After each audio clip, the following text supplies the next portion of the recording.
Blog Talk Radio.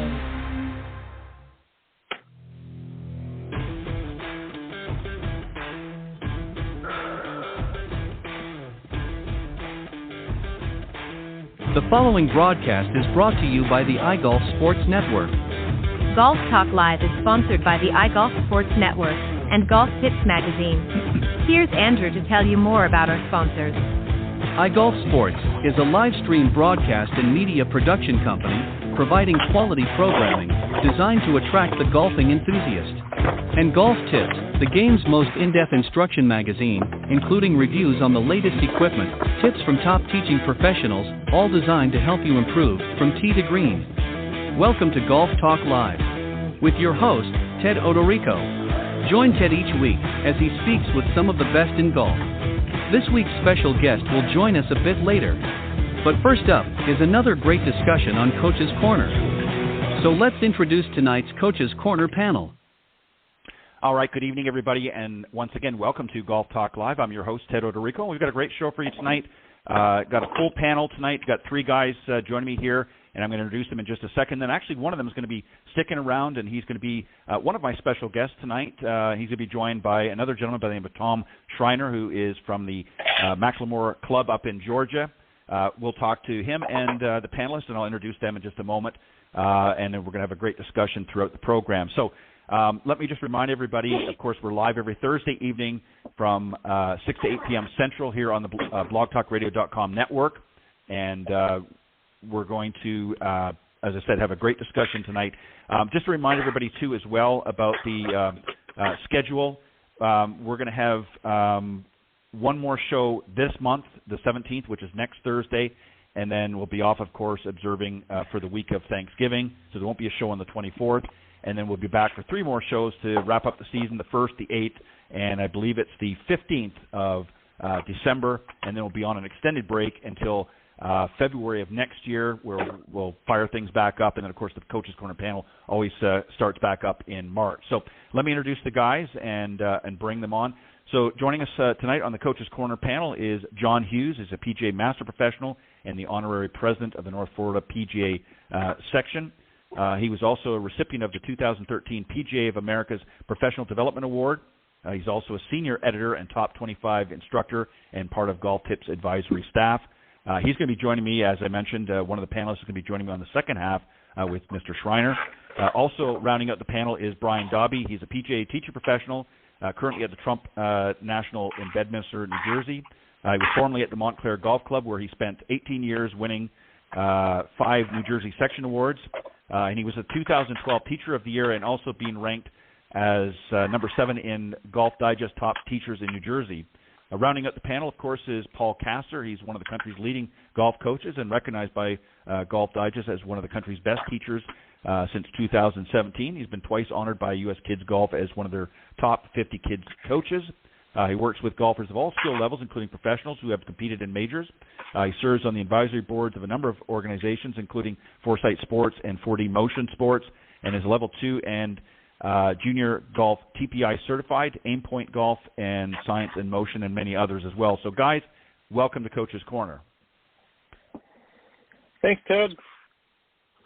Thanks, Ted. Great to be here. All right, I appreciate it. Ted. I appreciate it. So we're going to talk about, as I mentioned to you guys briefly off air, we're going to talk about fall-winter golf. But before we get into some specifics that you guys might be doing, I thought I would start with this question. I'm going to give it to each of you. It's the same question, but I want to get from a different perspective, because obviously we all teach differently. We all have different methods and ideologies, if you will, in some cases. But generally we have sort of the core belief system, I think, is teaching the game.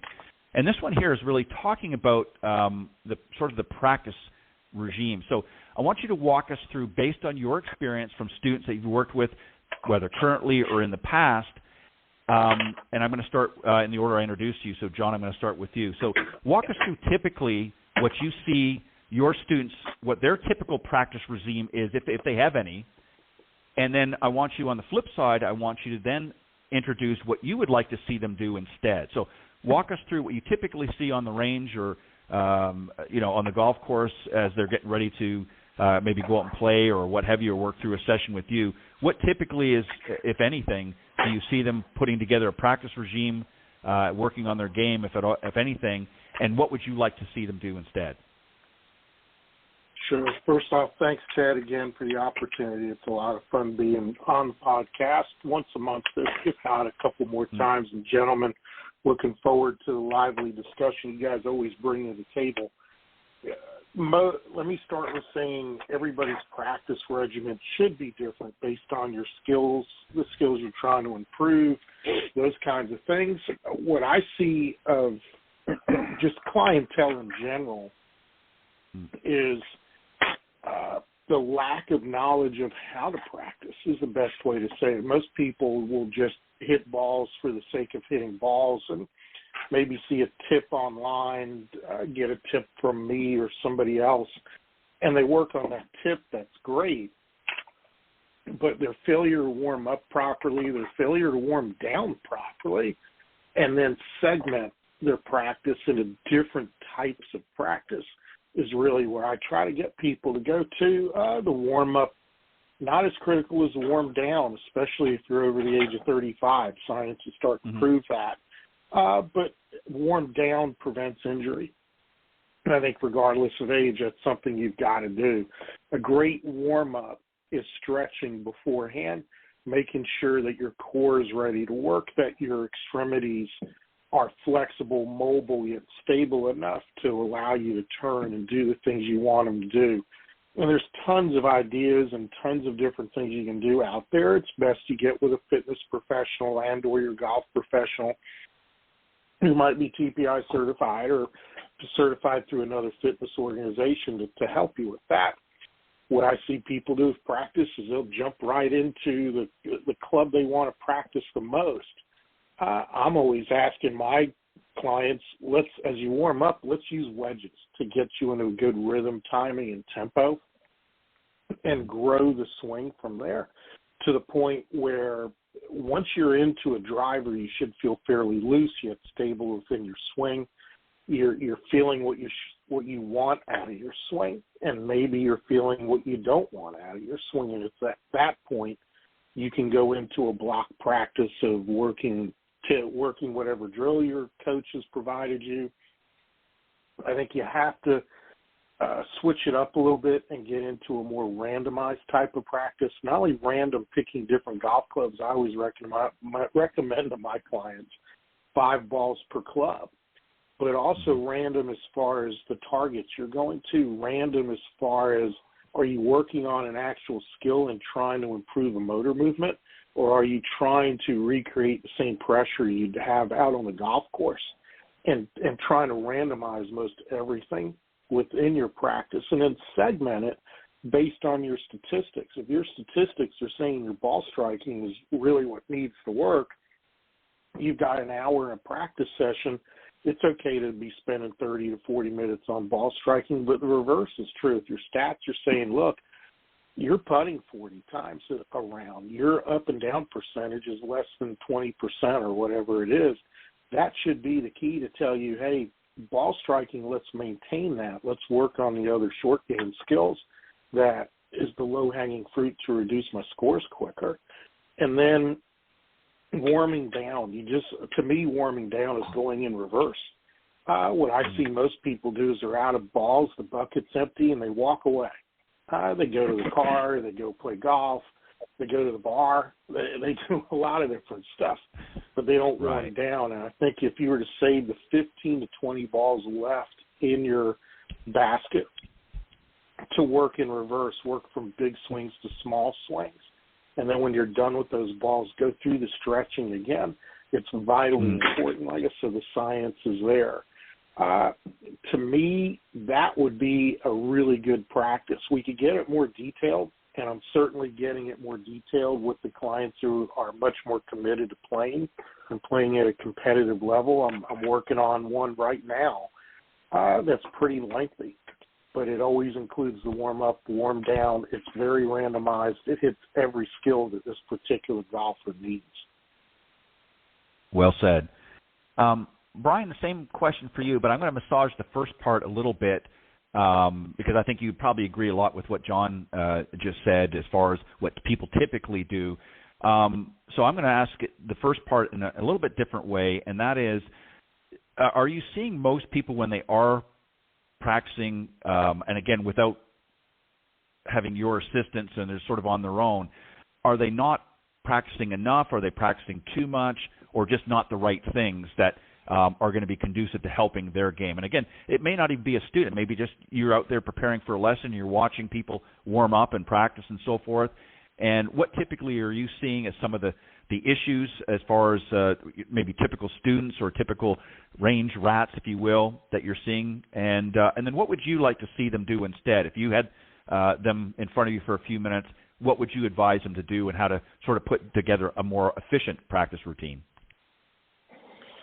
Great question, Ted. Starting off, thanks for having me on the show. I appreciate always talking to you, and I learned so much from listening to everybody else. John pretty much hit everything, on the head with that opening dialogue you had. The things I see, it's funny. I was teaching a student last week, and we stuck our head outside the learning bay, and I said, take a look at the practice putting green, the range, and our short game area. All three of them are in eyesight, and I said, what do you see? And he said, nobody's on the putting green and nobody's on the short game area. And I said, I see the same thing. So in terms of practice, I think our players tend to gravitate towards the range first and full swing. And, I like to put a program out for my students where what's going to add value to lowering their scores. Is it hitting driver after driver on the range, or should we spend some time, on our lag putting, 10, 15 minutes on that, and then a few minutes chipping and pitching, and then maybe go over to the bunker, hit a couple bunker shots, and then gravitate towards the full swing. I think it goes hand in hand with what John said, warming up the body, stretching out. I think light swings with the putter, lag putting, say from 40 feet, gets us associated with the club face hitting the ball, gets a good rhythm going, and also our touch and feel for the game. And as you guys know, that's really important. So, practice is different for everybody. Like John mentioned, your skill level is going to determine what you practice. But for our better players, I think finding a rhythm is really important as you start out, and getting the body warmed up, and also work on shots that you might be hitting on the golf course. I always like to use the expression practice like you play and play like you practice. When we go out in the golf course, we're not hitting 7 irons in a row or 7 drivers. So, try to simulate your round a little bit, the holes you're going to play as you practice, and you get more into a rhythm that's conducive to playing the game of golf, more time between shots and stuff like that. So I like to program my students to what's value-added practice. The putter, the short game, the driver, those are 3 critical clubs for all of us for scoring.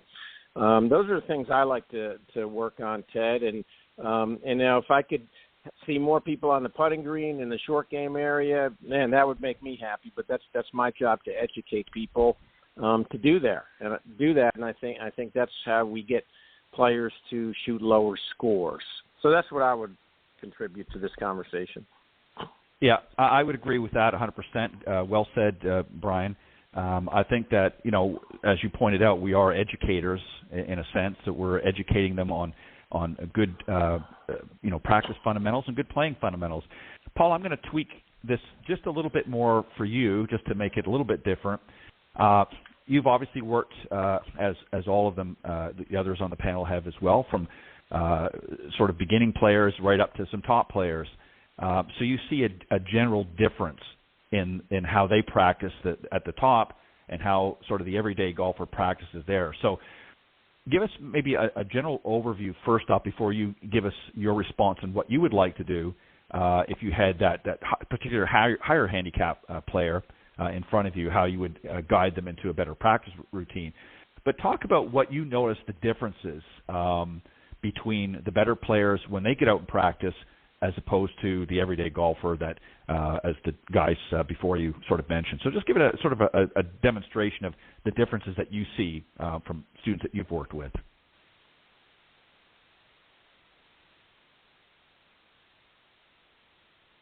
And Paul, I'm not sure if you got your mic muted or not. Do you want to unmute?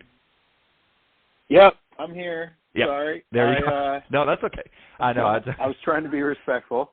And no, good. No, I think it's a great question. It's great to be on with all of you guys, and as always. And Brian and John, I think, talked a lot about what applies to a lot of higher handicap golfers, and I do teach regular players, typical golfers, and I think the general kind of lack of focus or lack of time spent on short game, on putting, on key putting skills, putts inside of 6 feet and putts 25 feet and out, and lag putting.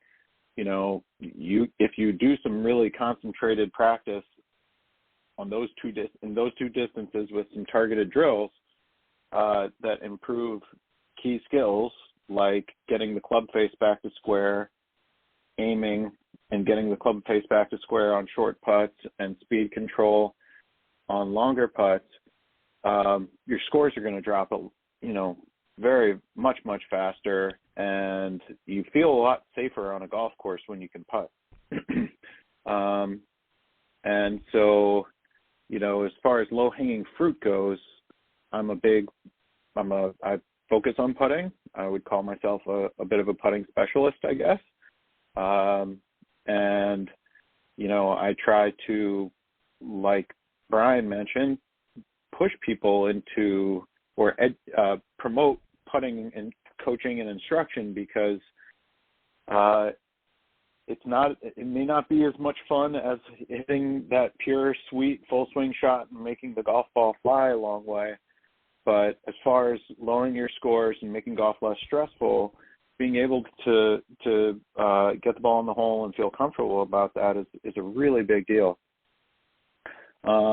Basic chipping skills, practicing your setup, thinking about how important it is to set up differently for these different kinds of shots, and really focusing on your short game setup, and just nailing fundamentals like that, and starting a warm-up session or a pre-round session with some wedge shots where you're focused on landing the club under the golf ball and using the bounce and controlling the bottom of the swing and hitting the ball in a consistent spot on the face, all things that are going to make a warm-up on the range much more comfortable, because you won't be trying to, make a very big, full, fast swing right out of the gates. And I think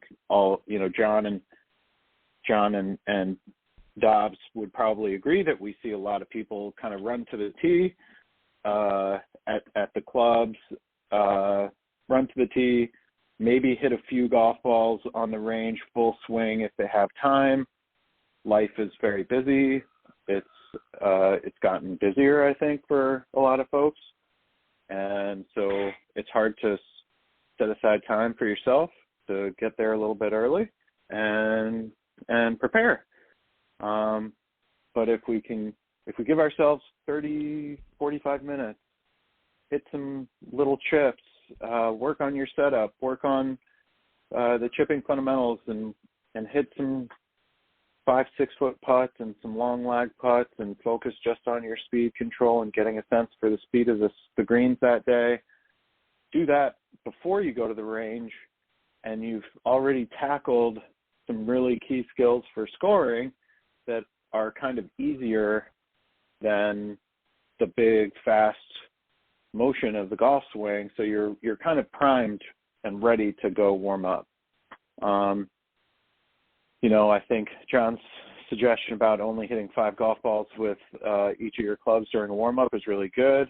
I think when I was playing my best, I probably only hit like 3 or 4 and just worked my way up through my bag, got loose, And then if I needed to focus on a particular club during my session that day, maybe because of the golf course or just because I wanted to work on hitting 3 woods or whatever it was, then I would focus on that club while I still had energy.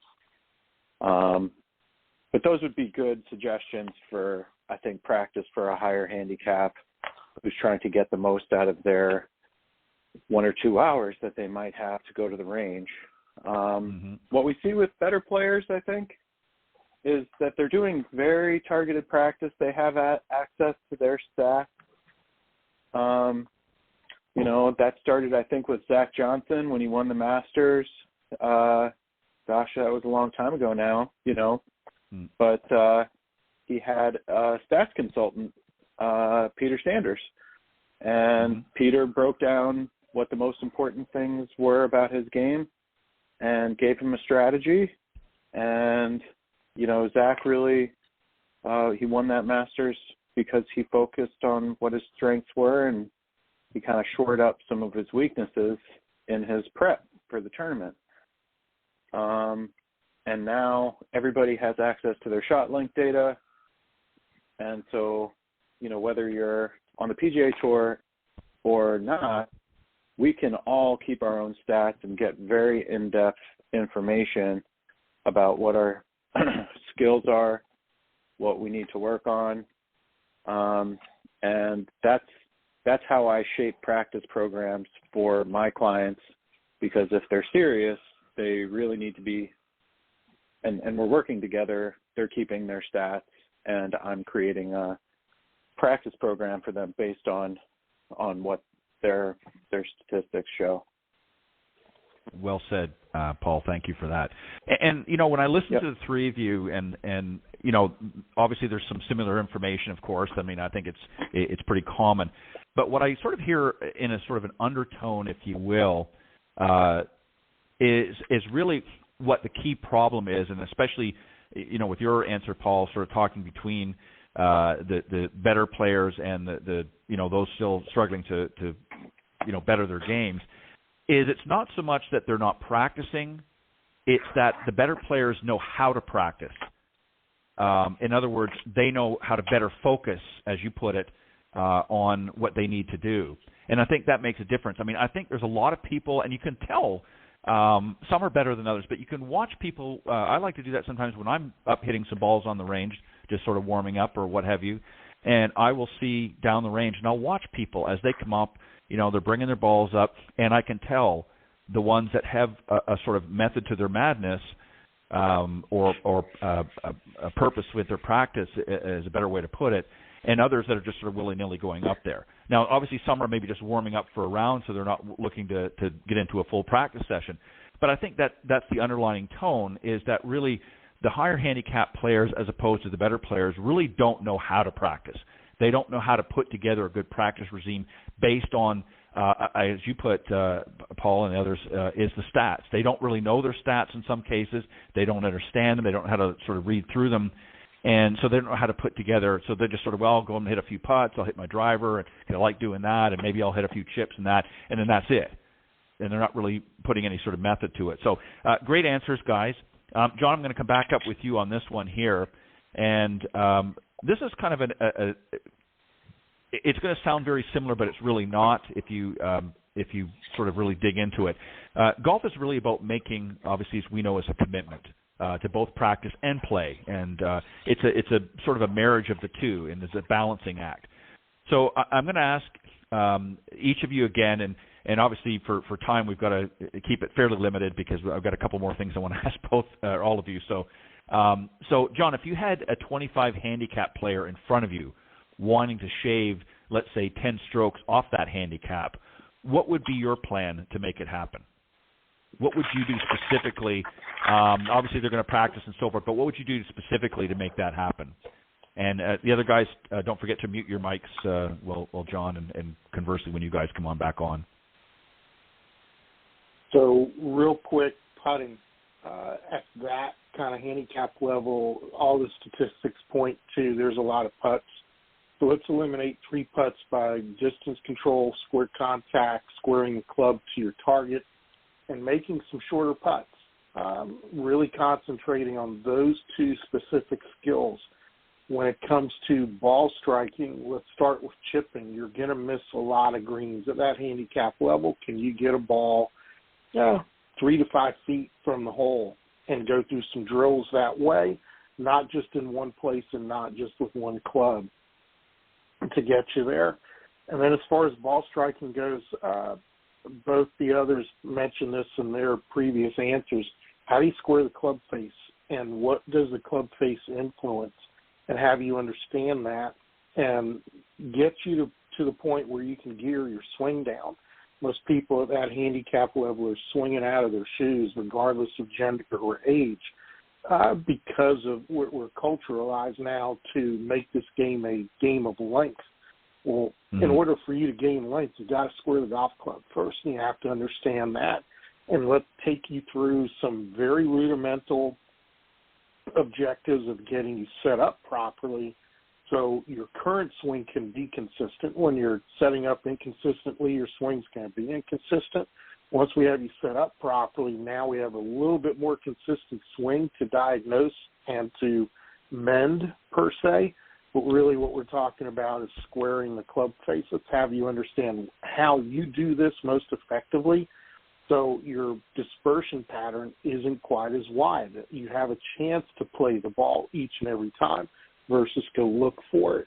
If I were to break it down into those 3 buckets, and I do this quite often with beginners, those are the 3 buckets we stick with no matter how much they want to do something else, because without those 3, they will not reduce their scores. Yeah, well said. Brian, again, I'm going to tweak it just slightly. You've got that 25 handicapper in front of you wanting to shave those 10 strokes off. Obviously, I know you have a plan probably very similar to what John might have. But I also think, Jack Nicklaus famously always talked about every season he would come out and, instead of just hitting 1,000 or 2 balls, he worked through a lot of the fundamentals. And I think with a lot of our higher handicappers, part of the problem, certainly the issues that John pointed out, but a lot of it is they don't really have good fundamentals. What are your thoughts in this scenario? That was for Brian, by the way. Don't forget to unmute your mic.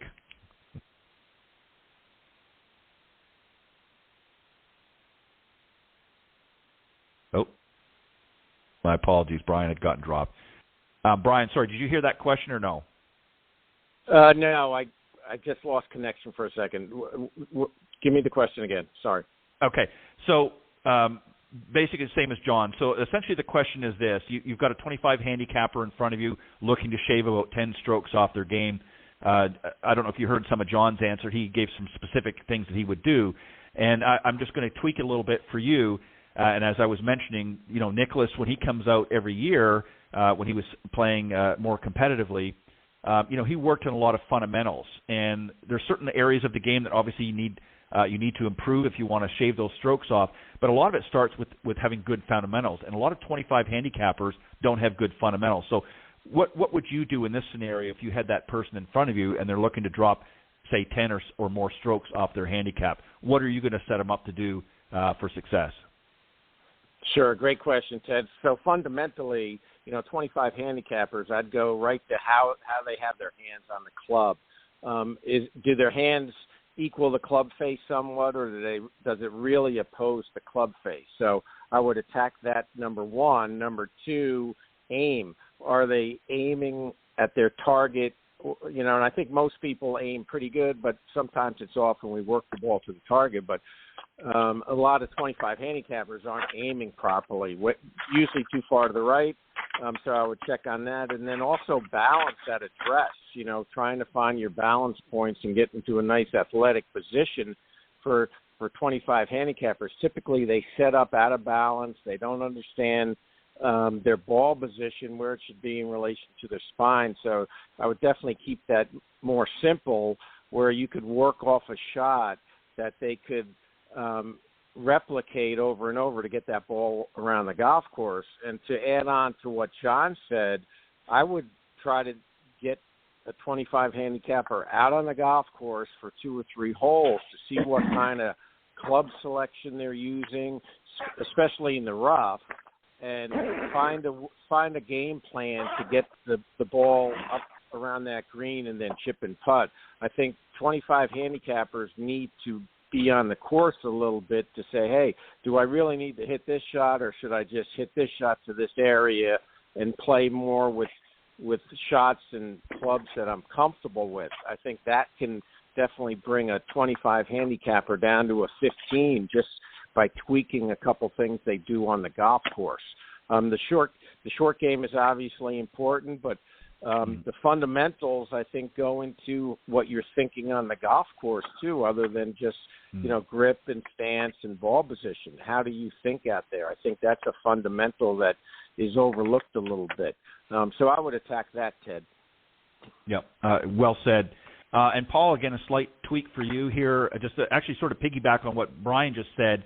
Maybe you could expand on this area a little more. I mean, there's certain things I'm sure that the others have probably said that you would agree with, and maybe have a few others as well. But I think a big one is lack of preparation, not just in hitting the shots and so forth, but just not really preparing to play that round. They're just not really thinking about the holes ahead of time and coming up with a strategy. So maybe touch on that a little bit as we work through helping some of our higher handicaps down to a lower handicap. What are your thoughts? Yeah, I think you're right about that. I think, again, like I was saying before, I understand we are all dealing with constraints in our lives. Golf for most of us is not our profession, it's our recreation, and you're trying to squeeze this in and amongst all your other obligations and the things that you have going on. But mental rehearsal and preparation off the golf course has been shown to help performance, and it's proven.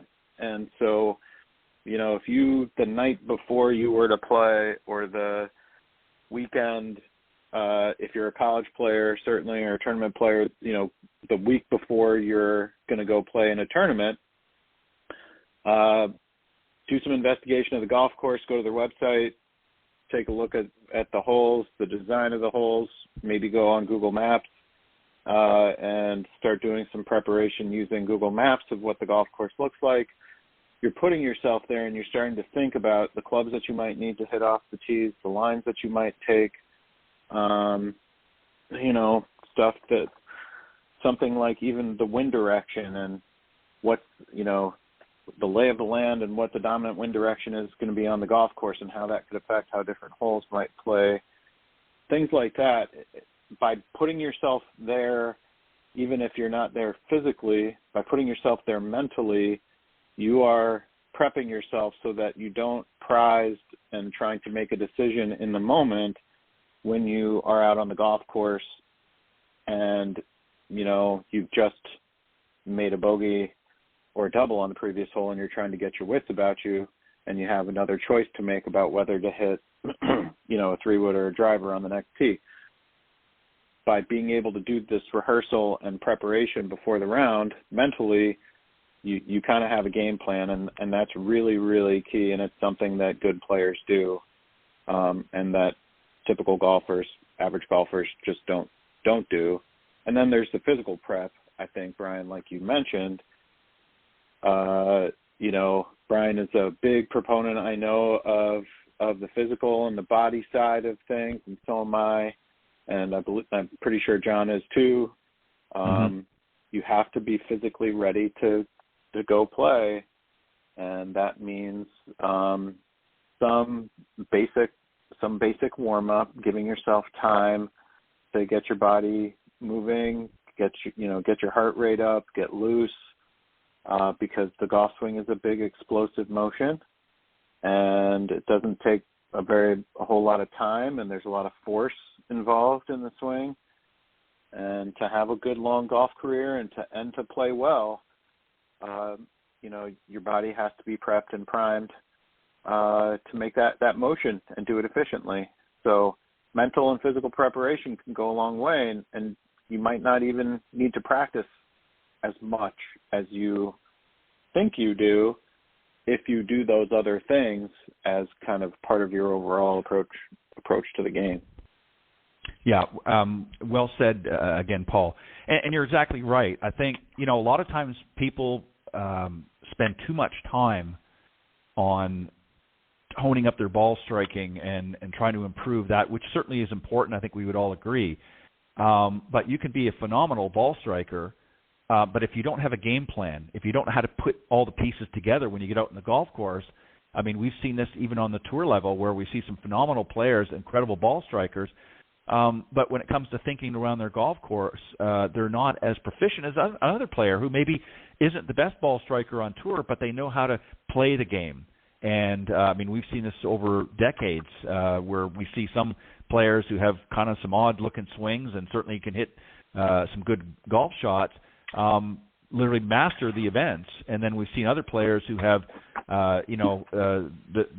literally the perfect golf swing we'd all love to have and just not win very many tournaments. So, there's a lot of factors that involve, but I think if you really, as you all pointed out, really want to reduce from those higher 25 handicap players down to, saving them even 10 strokes can very be easily done focusing on those short game areas, obviously focusing on the fundamentals and so forth.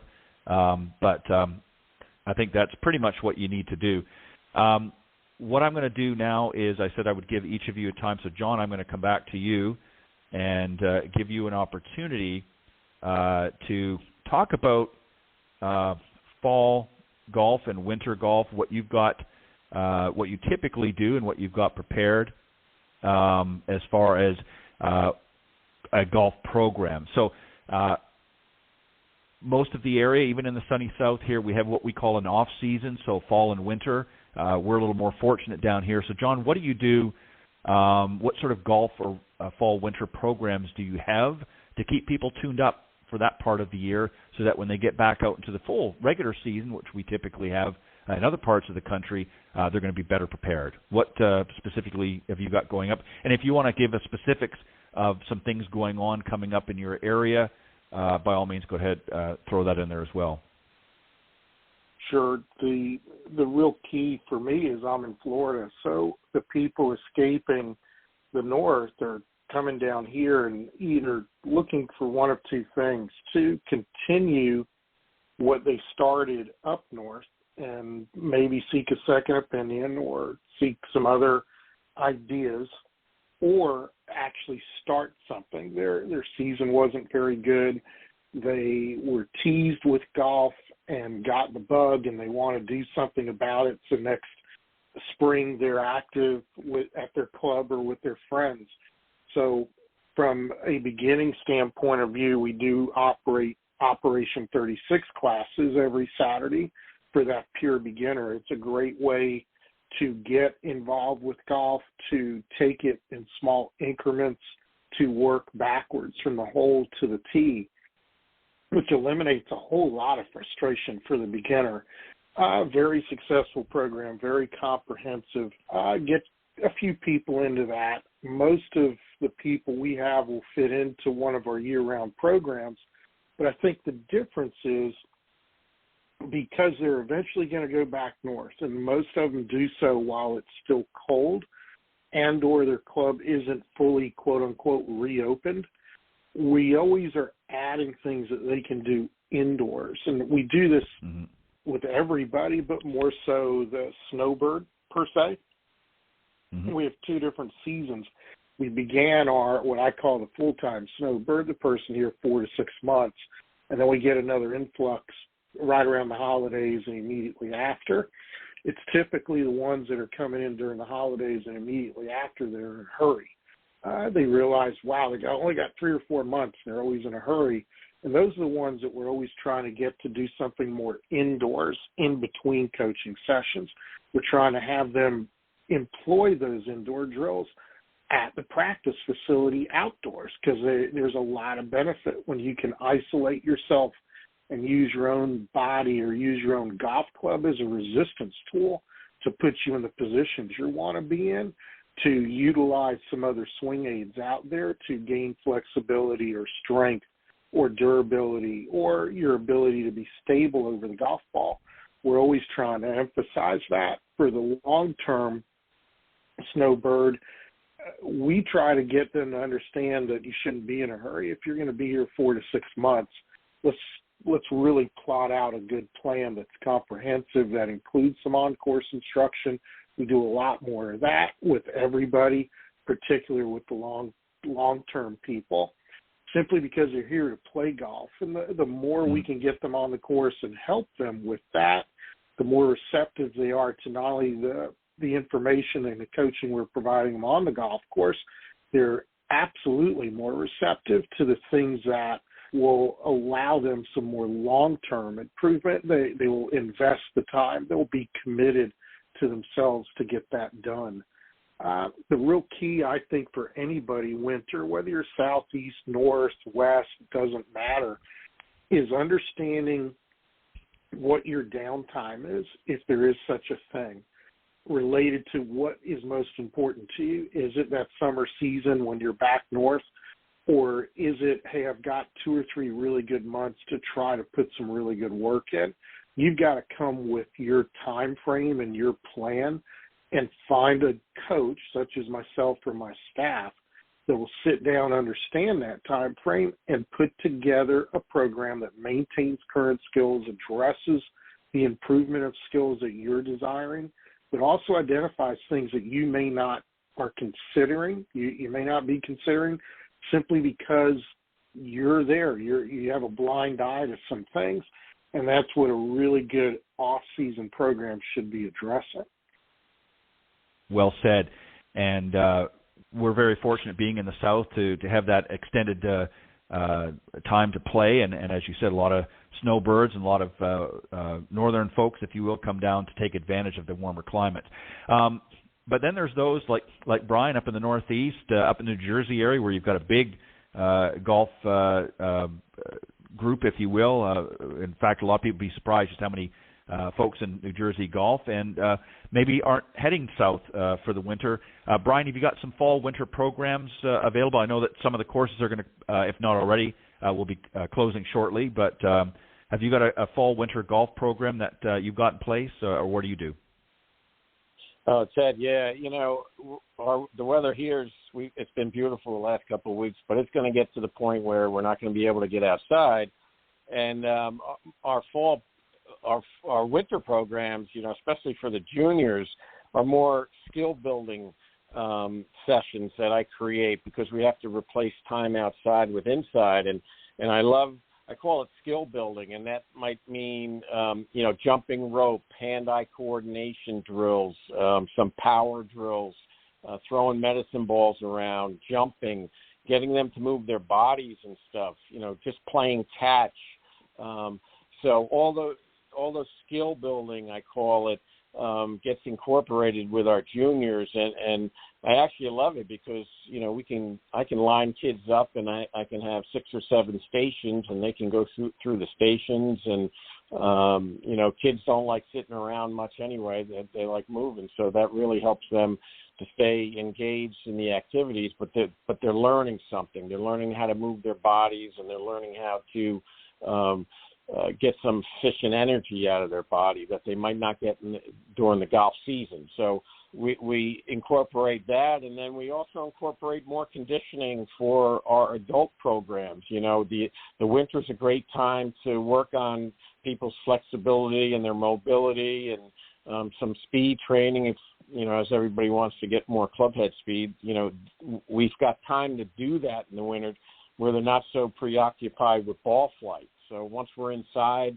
they don't see ball flight. They can see the numbers on TrackMan. But I think once the student stops worrying about the ball flight, that's when they can make some really good gains in their swing, and some of the positionings we might have to work on, and so forth. But basically, skill building and conditioning is our main focus in the winter. And I'll tell you, the people that stay with me during the winter, they come out ready to go in April, and they make the most progress, I think, where they're not worried about playing, they're not worried about ball flight. So I look forward to the winter. It's a great learning time for my students up here. Yeah, and you're exactly right. Nowadays with technology, having indoor facilities available now, much more frequent and so forth, you don't always have to necessarily, take a jaunt down south or some other warmer area, Arizona, what have you. There's a lot of facilities now offer indoor training, as you do, Brian, and it's a great way to really see some gains in your game. Even though you may not be out in the golf course playing, a lot of simulators are available through many of the facilities now, so you get a good opportunity to be able to keep tuned up and still see some gains when you come out, as you said, when the spring thaw happens and you're able to get back out in the golf course. So that's a great opportunity there to work with Brian through those winter months, especially if you're up in the New Jersey area. Paul, what about you? I know that you've got a fall and winter program that you do as well. Give us an idea of what you got cooking and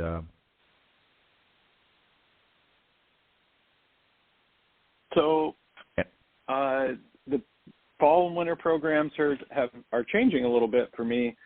I actually just got back from a trip to Europe and gave some seminars there for the PGA Belgium, and the seminars combined body swing, connection, information with a partner of mine at the Titleist Performance Institute, Kaylee Franklin, and myself kind of doing the golf biomechanics and technique side of things, and Dr. Nick Molinaro, who is a very well-regarded sports psychologist here from New Jersey, and he gave a presentation on psychology and the mind and how the brain and body work together in golf swing. And so we're going to be offering kind of new combination programs together, both in person and remotely, starting this winter. I have a lot of clients. I'm very lucky to teach a lot of, I would say, serious dedicated golfers and people who have their own simulators and practice areas at home and net setups and things like that. And so I do a fair amount of remote coaching also, and can do that via Zoom and FaceTime, and also use a fantastic new app called Sportsbox AI, and I'm on staff with them. And they have a 3D practice app that allows me to basically give a student a motion capture system in their phone, and by just taking a video on your phone while you're practicing, the app converts that to accurate 3D video, from video to accurate 3D, and will give you pretty much immediate feedback on whether or not you're accomplishing what we want you to be working on. So are the drills that I'm giving you working? Are you making progress? And so by combining the body and fitness side and the golf swing side and feedback, 3D remote feedback, people are really getting better, and they don't always have to be here with me. And so I'll be doing a combination of in-person lessons and remote lessons, coaching sessions, and also kind of encouraging people to use this off season. Like Brian said, it's a great time of year because you're not worried about shooting score and you're not worried about ball flight, to change your body, to improve your body for golf, and to change your golf swing so that you don't really have to be thinking about mechanics so much when things get started up and maybe we're playing tournaments or club events in the spring, So, yeah, we've got some exciting things starting here, and I just gave myself about 3 days of rest after getting back, and we're gonna get going with all that. Well, welcome back. And it just goes to show you guys, again, listening to all three of you, each, have a different approach somewhat, and certainly some similar approaches to how to handle things in the fall and winter. And obviously, a lot of technology can be used nowadays. And that's one of the great parts and aspects of a lot of this technology is we're able to utilize it to do obviously a better assessment of overall of our golfers, but also when they're not able to be in town, we can still communicate with them and still work with them. And I think really, again, the underlining tone, if you will, of this fall-winter season is this is an opportunity for golfers of all levels, that may not necessarily have access to some of the facilities that we've talked about here or even the programs for whatever reason, time restraint. But there's things that you can do if you're working with a coach or an instructor through the main season. Get them to put a game plan that you can do at home. John touched on that about there's a lot of things, drills and things that maybe you can do inside at home, whether it involves putting or what have you, or motions and so forth, to build some of that repetitiveness so that when you do get back out in the spring, you're not just starting from scratch. It's much better than flopping yourself on the couch for 4 to 6 months, not doing anything to work on your golf game, and then you get back up and you're stiff and just not ready to go, and then you're spending most of that season trying to get back up to snuff, and by the time you do get good, we're back into the next fall-winter season. So there's no excuse. We're here to help you, obviously, as instructors, and you've got 3 great instructors here willing and able to help you. So just in about a minute or so each, again, I'll go through the same order. I want you just to again, sort of cap up, if somebody wants to make the most gains during this time of year, what can he or she do to keep their game tuned up in the off season? So just sort of a quick recap, again, very limited on time for each, and then when you're done giving your side of things, let the folks know where they can reach out to you through this season if they want to continue their golfing education with you. So, John, go ahead. Sure. I think the first and foremost thing is don't give up. Don't just throw the clubs in the corner of the garage and let them collect dust. So many people do that, and that is the absolute first thing you've got to do is not do that and make a commitment that you're going to be using those tools during the winter. Second thing, put a plan together for yourself based on what you know, and then seek out a coach that can help you hone that plan for yourself. Find someone who inspires you to go get it done, to get up when it's cold or rainy or snowy or windy. And number 3, find the self-motivation. I'm a big believer that people can inspire you. Only you can motivate you. And you've got to find that trigger that motivates you to go do the work.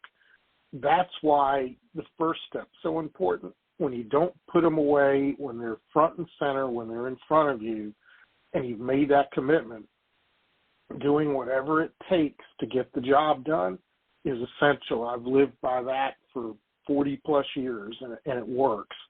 You really have to make that commitment, use them, make the plan, find someone or a team of people who will inspire you, to remind you, not necessarily to nag you, to let you know that you made this the priority, nobody else. We're just here to support you.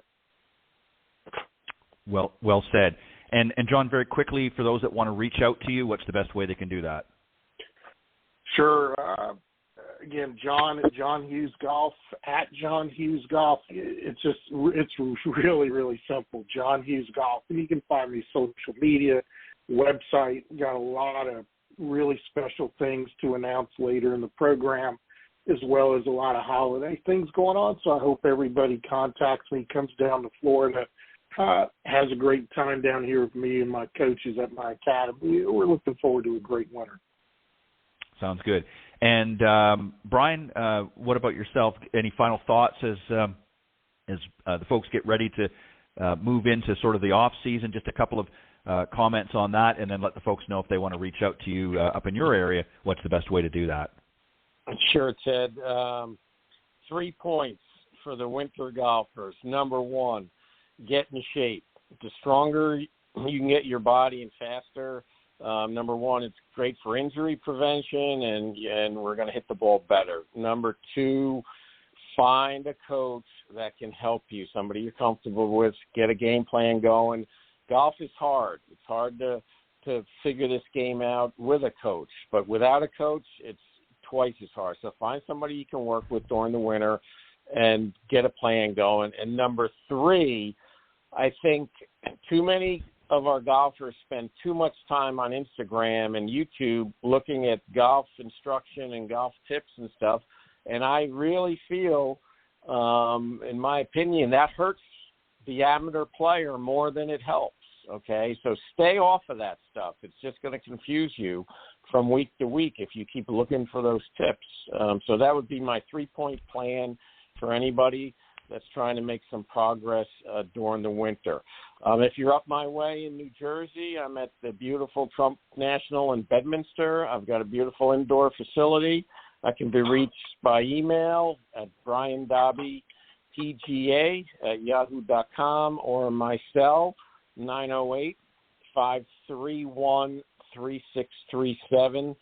And Ted, thank you so much for having me on the show. Paul and John, I always love hearing your conversations, and I definitely learn more from you than me talking. So it's been a pleasure being on the show. Thank you. My pleasure as well, Brian.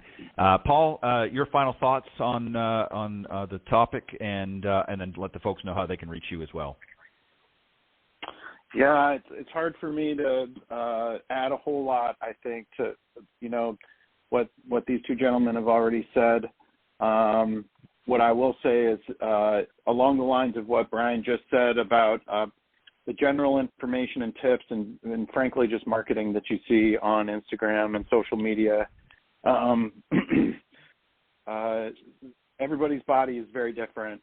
We all look different. Our bodies are what we use to swing a golf club and what we use to hit putts and swing a putter. You need to work with somebody who knows how, to assess you and evaluate your body and fit your golf technique and your golf clubs to your body. And I think both of the gentlemen on the show tonight can do that. But it's just absolutely critical that you don't try to solve your most recent pain on the golf course by looking for the latest tip, because Instagram or YouTube doesn't have a camera that can assess your body and who you are and what you're capable of and how you move. And so the only other thing I would add is find a Titleist Performance Institute certified fitness trainer, somebody who can give you a real golf fitness program. Doesn't have to be intense. Most people these days are working out in some form or fashion, are in the gym.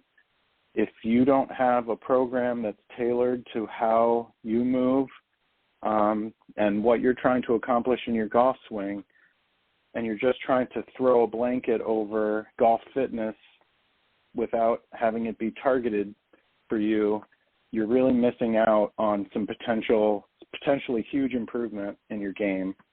So I think, again, all of us on this program could help anybody with that. But if you're seeking help and need help either remotely or in person, and you're in the Northeast, my information is pretty easy to find. It's Paul Caster Golf, Kaster Golf, on Instagram, on Twitter. My website's paulcastergolf.com, and my email is paul@paulcastergolf.com. Perfect. So thank you guys for being on with us. Well, perfect. John, Paul, and Brian, thank you very much, as always, for your input into the Coach's Corner panel.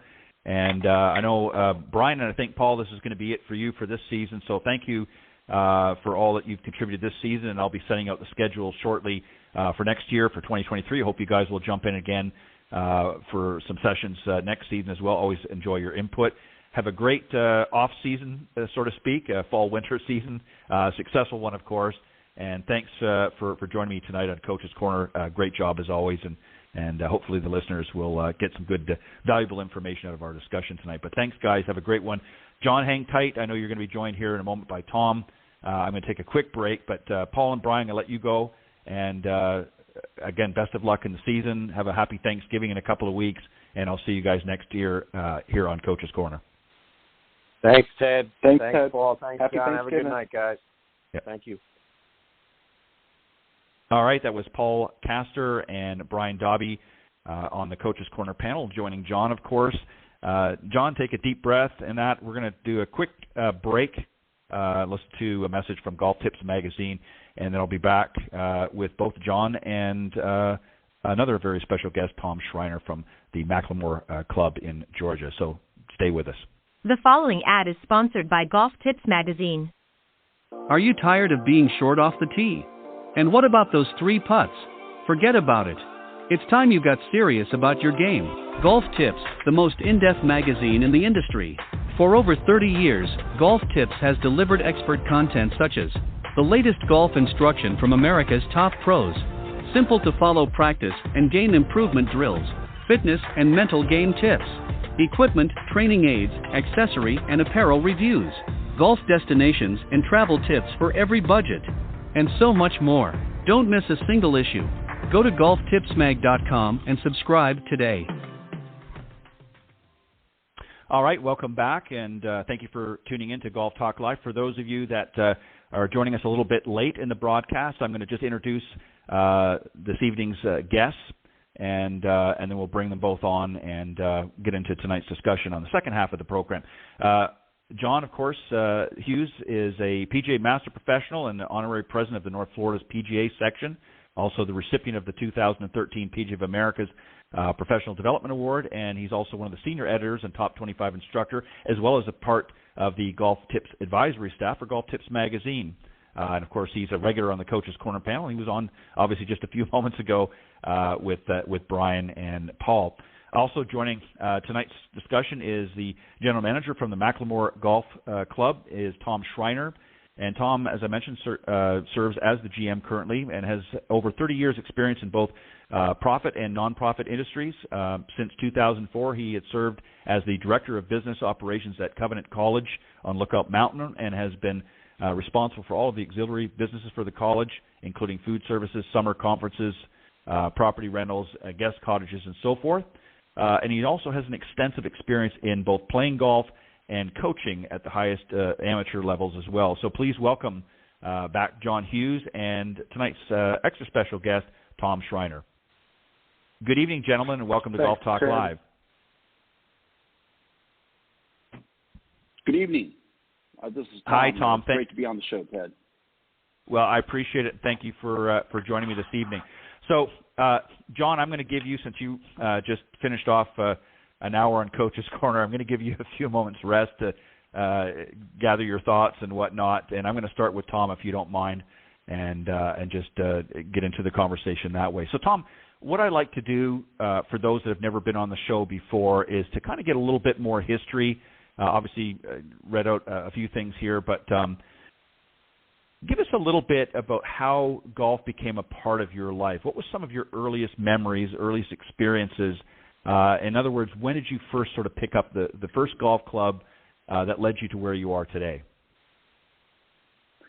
Yeah, fun thoughts. It's fun to think back a little and remember how you got started. Yeah, so I grew up in Southern California, born out there, and my dad and mom both loved golf. They were recreational golfers. I don't think Dad ever broke 80. Mom could break 100, which was pretty impressive. She was a pretty good player. But recreational golfers, not competitive golfers. But both of them were competitive people. Dad certainly competed. So my brother and I grew up playing baseball, basketball. We played all sports. And golf was just something we kind of kicked around. You know, when we got to 10, 11, 12, we'd love to get out there and play 36 and, just 10-finger grip, just smash it and go on. Never really thought anything more about it other than fishing or, golfing. There was just something fun we did. And then got to college and really wanted to play baseball, and through a series of events, had some surgery and wasn't going to play baseball anymore. And there was a guy on my hall who was on the golf team, and I won't bore you with the whole story, but really piqued my interest in trying to take up the game. And then found out that the coach of the team was Dave Reagan, who is a Ryder Cup player, a great PGA professional in the 60s. And so long story short, Dave Reagan really took me in and gave me an opportunity to play golf, and it just it took off, and I lost all loves of baseball and softball and any other sport I actually played quite a bit of tennis at one time. But all of them really lost appeal to me, and I really fell in love with golf. You know, and a very similar story to a lot of folks, I think, out there who started very young and got introduced either by a parent or maybe another relative or even a mentor of some sort. And, you know, I think that old saying, I know it gets old, but for those that maybe have never really been introduced to golf very much or maybe beginners, maybe not fully understand this, but there comes a point in time where you kind of get bitten by the golf bug. And it's just, I don't know how to explain it. I don't think anybody has really ever fully been able to understand, explain it completely, but there's just something happens, and it just propels you into wanting to learn more and to, propel your game a little bit further. Now, at some point, a little bit later on, you mentioned that you got sort of mentored, if you will, and you actually started playing a little bit more yourself, but you also got involved in coaching as well. Tell us a little bit about that. Yeah, so, I did a little bit when my boys were growing up, coaching their high school teams and just, involved sporadically. But when I went to Covenant College, they had just started a golf program. And very shortly after they started the program, the head coach left, and they asked me to do that. So I started coaching the college level in 2006 and really enjoyed it. It was very interesting to me to go from, helping high school kids to college kids. Even though it's D3, they were still a lot more accomplished. But I realized just how little college players understood the short game and understood really how to chip, how to pitch the ball, how to chip the ball. So really gravitated toward that end of the coaching. Didn't mess around with swings a lot. My thing with my guys is I would always say, listen, I'm going to make sure that your setup is solid and that you're working on tempo. But if you want to make a mechanical change, you need to go someone else. So I really stayed away from mechanical changes, really worked hard on setup, tempo, and then short game. And for the most part, the guys benefited from that because they were also weak on the short game. Yeah, and those are definitely areas that a lot of players, especially our higher handicap players, struggle with a lot. And when you start playing, at collegiate level, of course, you're typically, by the time you get there, you've played some golf, and it's just a matter of sort of honing in on those specific areas that they're weak at, and then helping them strengthen those up. Now, you also played since college. You played a little more competitive golf, and actually in 2019, you qualified for the U.S. Senior Amateur, where your oldest son caddied for you in Raleigh, North Carolina. Tell us a little bit about that too. Oh yeah, great fun. I think I've tried to qualify for. I think it's closing in on 50 USGA events I've attempted, from pub links to U.S. amateurs to U.S. mid-ams, and I've been an alternate, I think, 7 times, and I had never made it. It's really hard to get into those 100-player qualifiers for 2 spots, And it's really indicative of my game. I mean, that's just a fair assessment. I was a pretty good player, but I just wasn't that top 1-2 guy. So anyway, but in 2019, I went to Biltmore Forest to try to qualify, and I think there were 4 or 5 spots. And long story short, there were 8 guys who shot 72, and we went into an 8-man playoff for 1 spot. And wow. Yeah, I was fortunate to win that playoff, and probably I'll tell you, I won some pretty fun tournaments, city championships, and Player of the Year and things. But that was definitely the highlight of my golfing career, getting that final USGA spot. So yeah, Chris went out there with me, my oldest son, and we had an absolute great time. And I wish I'd have finished it off a little better, but I was 5 shots inside the cut line to make match play with 8 holes to go. And I found a way to miss the cut. But it was a great memory and super fun having him out there. Well, when in doubt, blame the caddy. But no, I'm only kidding. But no, and that's a great experience for you to have, and for him to have as well, to be able to, carry the bag for Dad and get out there and help not only root you on, but help give you a little bit of advice. It's a good learning experience, obviously, for him as well. to be able to do that. But so when you look back, and this is sort of the final personal question, if you will, that I'm going to ask you, and then we'll get into a discussion about McLemore. And John, I know you're listening.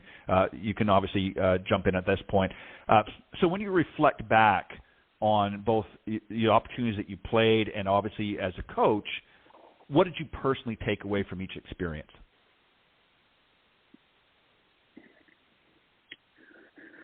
Well, I'm 60 now, so I'm going to answer that question probably a lot different than I would have 10 years ago and 15 years ago even.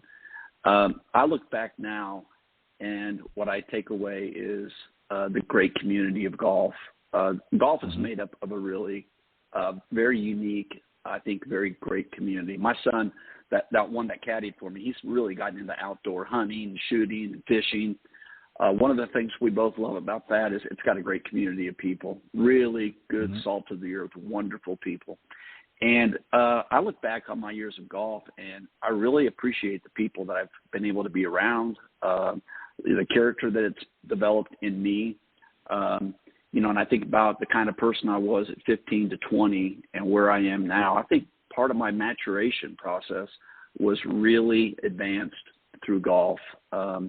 It's just a great game, and it's filled with a bunch of great people. And I guess that's what my biggest takeaway. It's really not accomplishment. It's really not the game itself. It's the people that I've been able to be around. Yeah, and I know John would agree. It's a game that certainly challenges you at a variety of different levels. It challenges you as an individual, not just from the physical aspect of trying to master those shots and sink those putts, but obviously it's a maturity thing. I mean, it gives you a test of how are you going to handle yourself out in the golf course, and it so often mimics life. A lot of people say that golf and life mimic one another in a lot of respects because as in life, you're faced with a lot of challenges out in the golf course, and how you handle those and how you prepare to handle those can serve you in both arenas. So, I think that's a great takeaway. So let's fast forward a little bit. And as I said to John, I know you're listening, so you're welcome to jump in here too. How did you become part of McLemore? Tell us a little bit about how that started.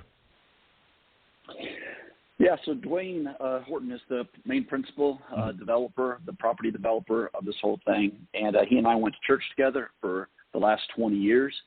And we had several conversations about him getting involved up here, him purchasing the land.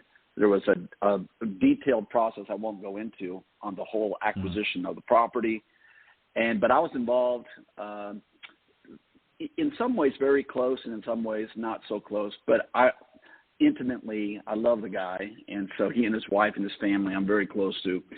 So I was involved from that, but I would say kind of from a distance. I wasn't professionally involved with him. And he kept asking me, Tom, I'd really like for you to be the GM. I'm not ready to hire the GM yet, but when I'm ready, I'd really like for you to do it. And I just laughed at him. And in some ways I made fun of him. I said, Dwayne, you're never going to build a world-class golf resort in Rising Fawn, Georgia. It's out in the middle of nowhere. I just don't see it. So I would really give him a hard time. But each step of the way, I saw the process and I saw the development. I saw it growing, and it was impressive. But when he finished the clubhouse in October of 2020, just 2 years ago, Sandy and I, my wife and I, went and had dinner. And she looked at me as she was eating dinner. She looked across the table, and she said, does he still want you to be the GM here? I said, babe, he asks me all the time. I think the answer's clear. He does. She said, you call him tomorrow and tell him you'll do it. And I said, do you have any idea what a GM does? She said, no. I said, well, you may want to think about that. It's quite an ordeal. But anyway, long story short, I did. I called him the very next day. He came over to my house, and that was it. So I've been involved with it, professionally for 2 years now. But I've been pretty close to watching the thing from a very inside the ropes for quite a while. And of course, I've not been there yet. I'm planning on making a trek there at some point in the near future. John's been obviously talking it up quite a bit here. So before I get John's feedback on it, tell us, for those that have never been there, and obviously we'll direct them a little bit later on, to the website so they can see it and understand and appreciate what you're going to discuss here. But What's unique about McLemore that truly makes it an incredible experience? Explain to the folks why it's such. Again, it's out in the middle of nowhere. So some people think, well, I just don't understand. Why don't you explain a little bit what is incredible about McLemore? Yeah, so I think, I just drove back today from Pinehurst. I spent the last 3 days at Pinehurst. And, when you go to Pinehurst, I think you get an experience that you're saturated in golf. You're saturated with not only golf itself, hitting a golf ball, but a culture of golfers in this old, genteel atmosphere that is just, it really is enthralling. Building a golf course just isn't enough. You have to create a culture. You have to create a community of people who love to serve. We were so impressed with the Pinehurst service staff. We thought they did a just outstanding job. And I think the thing that you'll experience when you come to McLemore, before you even see the beautiful views and play the golf course, you're gonna feel a community and a culture that really believes in service and thrives on it. So our people are really in tune to serving people, really want to be there. So that's the first thing you're going to experience. And then when you get on the golf course, you're going to see 3 different golf courses. You're going to see what we call the cliff side of the golf course, which is just a couple of holes. You're going to have the canyon holes, which go down into this canyon, and they're very unique. And then you have these highland holes, which almost feel links-like. So you got 3 different courses out there, but all of them are just beautifully well done. The fairways are absolutely perfect. We have, I think, the best bunkers I've ever played.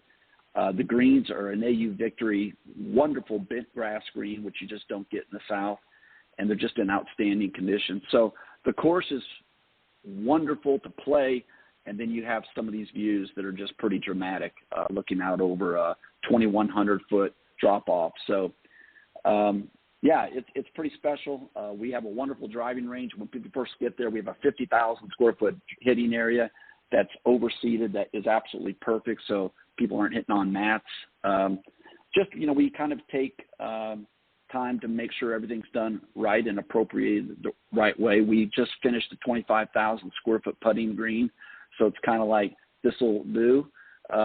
We, kind of replicated that, not quite as large as that one. I was just there again for the first time. That thing is just absolutely monstrous. But ours is something similar, so you can have a putting course to play, and then we have like the Cradle, we have a 6-hole short course that's just wonderful, really high-quality surfaces to putt on. And so that's what we're trying to do, is we're trying to curate an experience, not just have a golf course, but curate experiences for our guests. And I think our guests, if you go online and read, are very, very complimentary. Yeah, and it's a very, it's a very picturesque in itself. I mean, obviously, for the diehard golfer, it's a great golfing experience, and I'm obviously basing it on from what John's told me.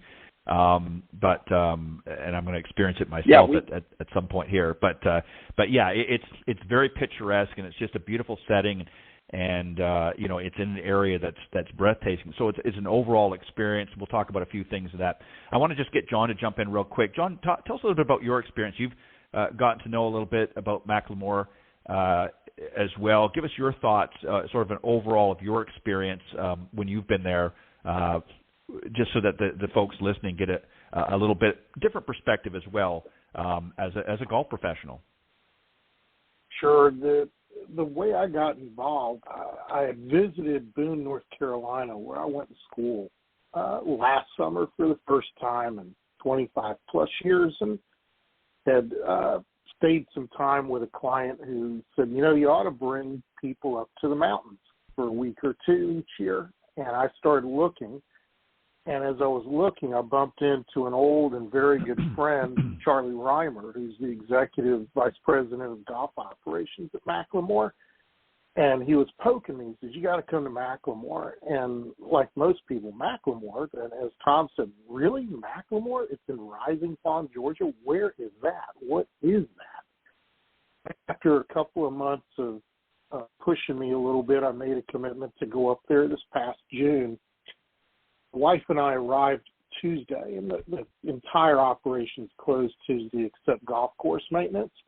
We got there about 3:30, 4 o'clock, got out of the truck and walked around, looked at each other and said, wow, this is really a special place, and it had really nothing to do with the 2,100-foot drop.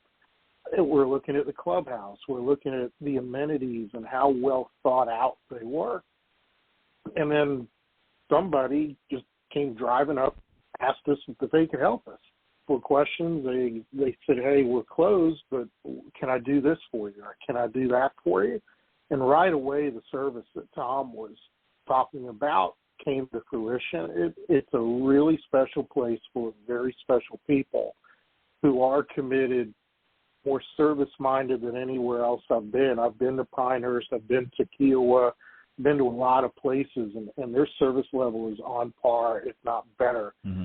And I think the reason why it's better is because it's so much more quaint, so much more family-oriented. And you get that feel throughout, whether it's the restaurant, the golf course, pay and play. We got to the villa where we were renting, and as soon as we pulled up, the caretaker's right there. Hey, Mr. and Mrs. Hughes, how's this? How's that? Let me show you this. Let me get this set up for you. Knock on the door a day later, making sure everything's well, that we have everything. It's an incredible place from an overall atmosphere. Golf is obviously the highlight. Yes, there's some tremendous holes there. It's a tremendous golf course, and they've got tremendous things on the horizon planned and being built. But the overall experience is something that I had to go back for. We went back in October and did a lot of work up there with Tom and his staff and Charlie, and are getting ready to announce something here shortly with you. It's somewhere that I call it a very well-kept secret in golf in America, if not the world. And it's on par with all these destinations where you got to go and you're there. And it's going to get even better as the years go on. Yeah, and you know, again, I've only seen it from the site so far, but it just again, it hits so many sweet spots, if you will. Not even just for those, obviously for those that golf, but from a family standpoint as well. You know, for a couple, a great place to go. Just again, some beautiful views and a lot of other things amenities that are becoming available or are available currently. John, one of the things that I know we want to have you talk about here. So Tom, just rest for a second. I'm going to talk with John here for a few moments. You've got some exciting things that are going to be happening at McLemore as well. You've been up there on sort of a personal venture and obviously some discussions, and you're planning on doing something in 2023. So let's start that conversation. Tell us what you're going to be offering up at McLemore next year. Sure. First, I've got to thank Tom. I've got to thank Doug Moore, who's the head pro there, and the entire golf course staff for allowing me this opportunity to bring clients there. There's a couple of clients I brought there in June, absolutely loved it. And Charlie's made it very easy, along with the stay and play staff, to put together a package for next May 16th through June 18th, where I can go up and bring people, not only my clientele, but people from around the world, to experience world-class instruction through me, possibly with some of the staff there helping me as well, and just enjoy 1 to 3 to 4 to 5 days, whether it's 1-to-1, 4-to-1, a corporate group if you're looking for some team building. There's a fantastic opportunity there to join me for customized coaching, is what I call it. Tom's experienced it. We've got some videos on my YouTube channel where we carry on a discussion, but it was meant to be more of a playing lesson. Tom is not only a fantastic individual, but one great golfer who took to the coaching pretty well. Thanks, Tom. Hopefully I didn't mess you up too much. But I'm still good. I think Tom can speak on behalf of the clientele as to what they'd received, because he watched both clients. He introduced himself to both clients and just sort of shadowed what was going on. It was new to the entire property. And they've welcomed me with open arms. I want to welcome the world with open arms to McLemore and invite you up to just a one-of-a-kind golf course to hone your skills, to be more specific, not be cookie-cutter, to enjoy great meals at the Craig, use the Kern for the six-hole short game practice area to hone those skills. The putting green's lit until the restaurant closes, and it's just a really special place where we can really help your game out in a way that is far more enjoyable than most anywhere else you could think of. And Tom, I want to get you to jump back in on this as well, so that the folks get an idea, maybe a better understanding of the McLemore Golf School experience. Obviously, there's offered half day school and full day school sessions as well. Give us an idea of both what they're going to receive during a half day and what they're going to typically experience in a full day session. Well, yeah, I mean, John's really kind of crafting those schedules. But I will say this. I have played competitively now for over 30 years. And as I was saying, I've been a decent player, but I've always shied away from instruction. I was listening to your last hour, and I do think golfers are kind of addicted to information. They're looking for the magic bullet. They're looking for that one thing that will just transform it, whatever it is, the blue pill, orange pill, whatever pill you want. They're looking for it to fix their game. But the reality is it's just like most other things in life. It just takes time. You just have to be patient. You have to grind at it slowly. You have to sorry, my wife's in line. Thing's not coming through. She's listening on the other line. Okay, there it is. Yep.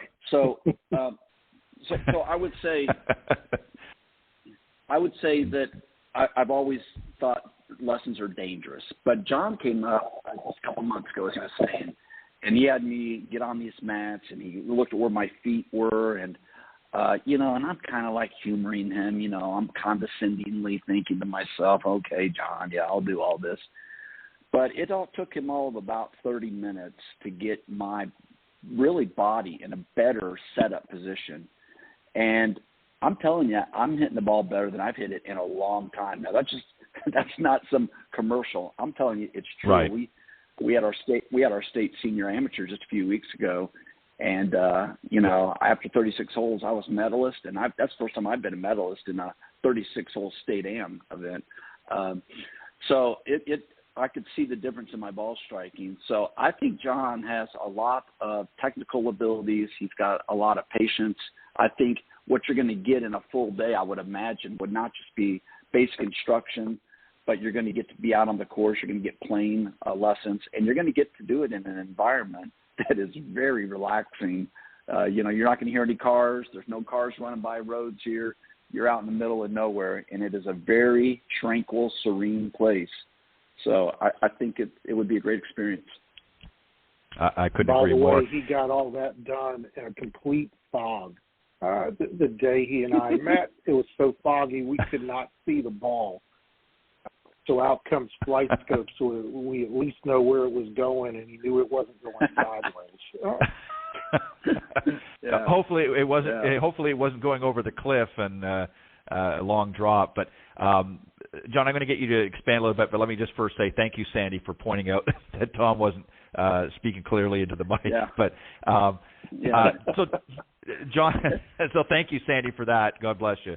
So John, she's smiling. I'm going to get you to break down, and also thank you for convincing him to take that general manager's job too. I'm sure they're as well as he is. I'm sure McLemore is very appreciative of it. So John, why don't you break down a little bit then? Typically, what you've got some things planned, as I said, for next season. Maybe break down what the students are going to be expecting or expecting to receive during those half and full day schools. So maybe you can kind of break it down a little bit to get the listeners a better understanding of what experience they're going to have when they come. So you used the operative word, experience. As I was planning all this out and talking to Tom and Charlie and Mr. Horton, that was one word that constantly used. But McLemore is experience, and it was very appropriate for me to put together something that is a total experience. And what I mean by that, whether you come for a half day, and you have options to do that, whether you come for a whole day, what Tom said, tranquility, peacefulness. Let's not be in a hurry to get there. Let's have you understand what it takes for you to meet your objectives, to meet your goals. And there will be a couple of items that you'll fill out, a player profile that will be very comprehensive, not only from your golf and personal, but what is it that you like? Because if you're staying there for a full day, it's going to be an all-inclusive package. Accommodations, lunch, instruction in the morning, and then followed by 18 holes of on-course instruction. One of the highlights for me is the chicken salad sandwich at the halfway house, and that's certainly on the agenda as well. The idea is that once you're there, you don't have to go anywhere else. You'll stay actually in the villa or the house that I'm in. You'll have your own private quarters. You'll be well taken care of there. Kitchen fully stocked every day at the Craig during your stay. Extra rounds of golf if you want to stay a little bit longer. You tell me what it is you want to work on. I have no agenda for you. The only thing that, if you listen to the podcast the years I've been on, I'm always talking about setup, and that is what Tom and I worked on more than anything else, was getting the setup back and balanced, and it's really helped him out. The text messages he shared with me since June have been fantastic, and I'm very appreciative that he allowed me to do that and work with him that way. And from an experience standpoint of view, the service, the atmosphere, obviously the scenery, so the weather, it may only be 2,000, 2,200 feet above sea level, but there is a significant difference in temperature and humidity from that of Chattanooga, the closest municipality, closest metro area. So it's very inviting. It's very comfortable. We're on no agenda other than yours. And you craft that with me from the starting time to the finishing time, to what you want to work on the golf course, and how much you want to be on the golf course, if any, and how much you want to be on the practice facility, if any. It's not about me. It's not about McLemore. It's about you, and it's about your ability to not only improve but enjoy where you are as you improve. Yeah, and that's so important. Is again, it goes, not to sound repetitive, but it goes to the experience. You know, people obviously are coming to a school such as this to learn and improve their game, but it's about the overall experience. When they go there, it's not all about work and practice and even playing. It's about really having a great overall experience. And Tom, I want to get you to touch on just very quickly about that before I go back to John. And there's a lot of other things to experience there. I mean, there's various different events that go on at McLemore, and obviously one of the interesting things I like about it is obviously you offer certainly membership opportunities, but there's also stay and play. So it's not a completely private club or anything. It's available and fairly open, which a lot of folks are looking for that now. For that sort of experience. So talk a little bit about some of the other amenities there a little bit, and some of the other opportunities besides just playing some great golf. Yeah, it's a great question. One of the things that we spend a lot of time with senior team conversation is regarding what kind of experiences are we curating. People come, as you and John have both talked about, people do whatever they do because they want a great experience. I don't care if it's a fishing trip or whatever. What you're looking for is an outcome and a memory of looking back and saying, wow, that was a great experience. So when we are curating experiences for our guests, certainly a big part of it is golf at McLemore, but we have a songwriter series that we do in the summer on Thursday night, one Thursday night a month, sometimes two a month. And we bring in great musicians, songwriters from folks like Dan Kaminsky and just a wide range of talent, because we don't want this to just be a golf club. Right. Go ahead. I'm getting a lot of feedback. I don't know what that is. Yeah, John, do you want to mute? I think it's John. Go ahead. Sorry, go ahead, it's Tom. John. Well, that figures.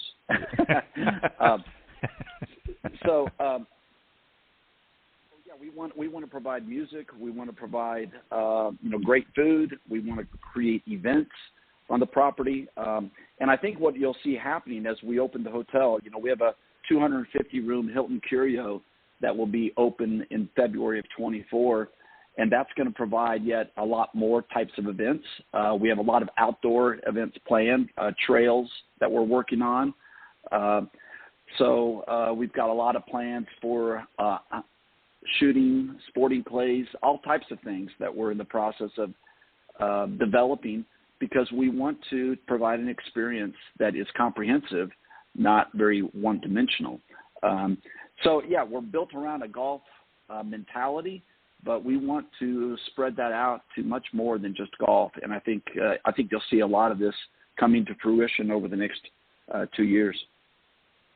And also, too, just to let folks know that it's not just about coming and staying there, but there's also opportunities for people that want to live in that community there. I mean, you obviously have a number of mountaintop homes and so forth as well available, and also some great dining in the area. And as John pointed out, not too far from Chattanooga if you want to go for a drive. It's not. I think I remember him saying it was about 45 minutes, give or take, a drive. Obviously, shorter as a crow flies, but it's a long drop.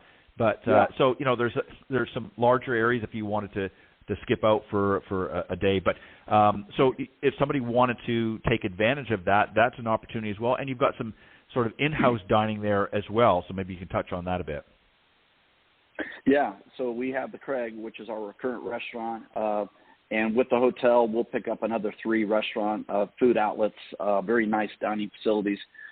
We have multiple state parks within 30 minutes, great hiking trails, great waterfalls, DeSoto, Cloudland. Lots of things to do. Chattanooga has been listed in multiple magazines as a top 10 outdoor destination. We have hang gliding just 20 minutes away. So there's tons of rock climbing, hang gliding. Great. It's just a great outdoor area for those who do anything from canoeing to bike riding to hang gliding.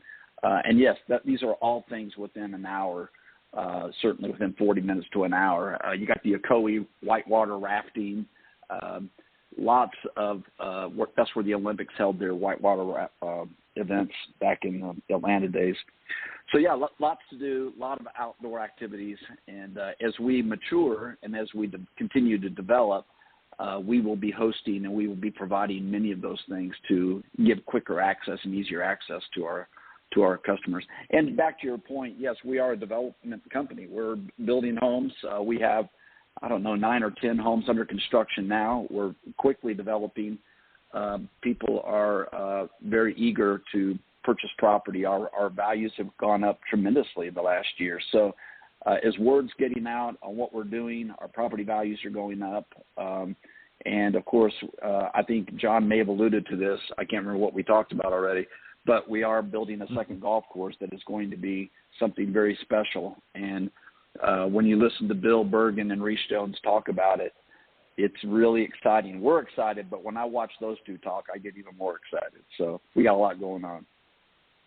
Yeah, and that's something that, it's always going to be a growing venue, if you will, and that's what's exciting about it. And you've got so many opportunities to expand and add other things along the way.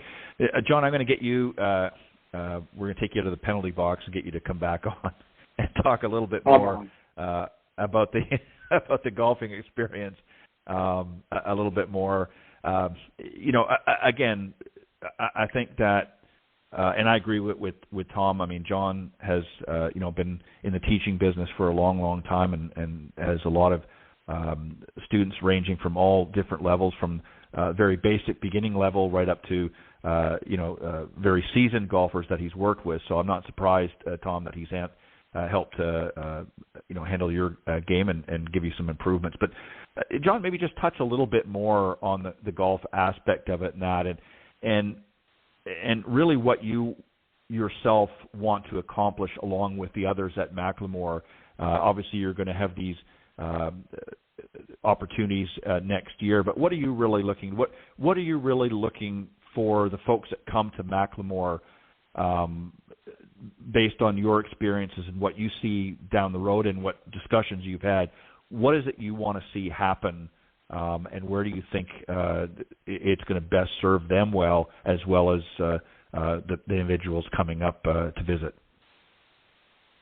I really foresee McLemore as an entire property being a go-to instructional destination, but not the traditional, not in the sense of my friend Eric Alpenfels at Pinehurst or my friend Laird Small at Pebble Beach. Those are absolutely outstanding facilities with multiple golf courses. They're huge. You become a number. Think what McLemore is going to be able to provide you is a sense of self, a sense of individuality, a sense of, from a coaching instruction standpoint of view, that anything's possible, that there's some standardized templates that we have to work within for obvious organization of time standpoint, but from a what do you want to accomplish and where do you want to accomplish it, whether it's a world-class practice facility or short game area, one of the current top 100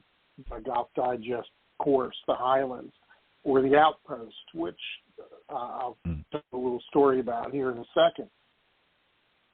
It's my envisionment as I'm talking to Charlie and Tom and the team there is what can we do to make this very different, because there's so many choices in golf instruction at all-inclusive resorts. So what can we do different?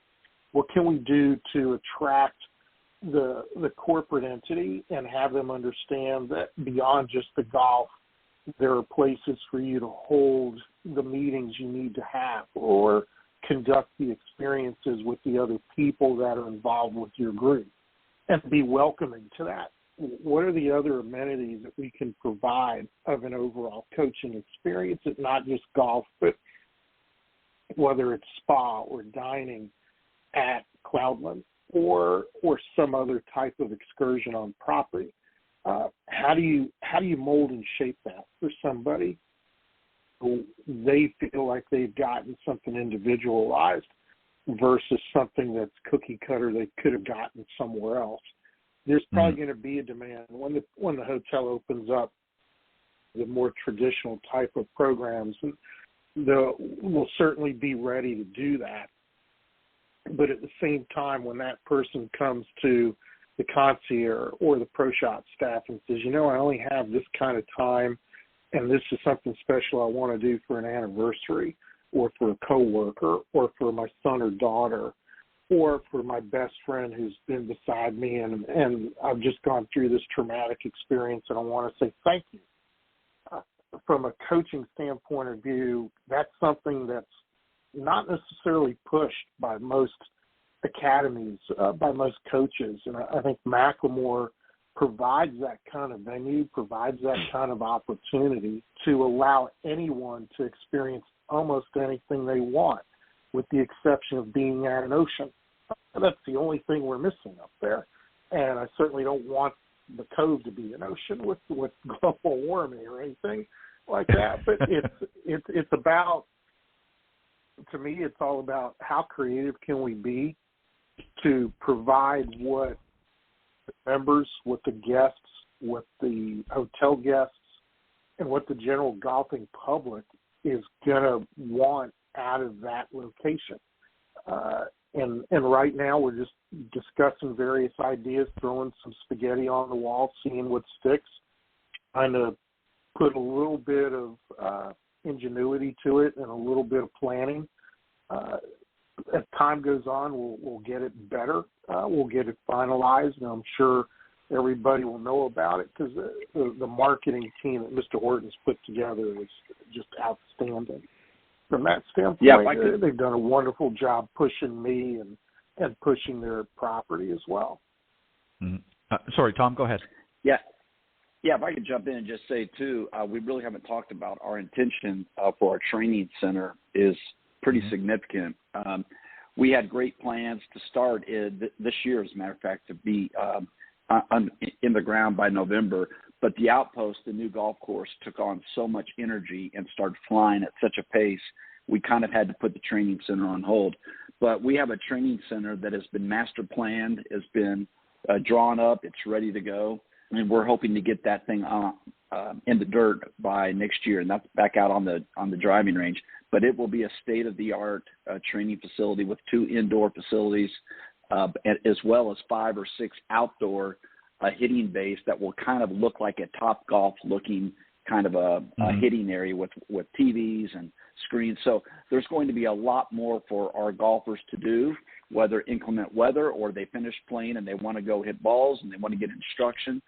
So we're very committed to the training piece of this, and we know to do that we have to have the proper facilities. So John knows this already, but again, this was something that it's been master planned. It is ready to roll, but due to the Outpost taking on so much of our energy and needing to move that forward quickly, we kind of shifted gears, but plan on jumping back into this in the spring.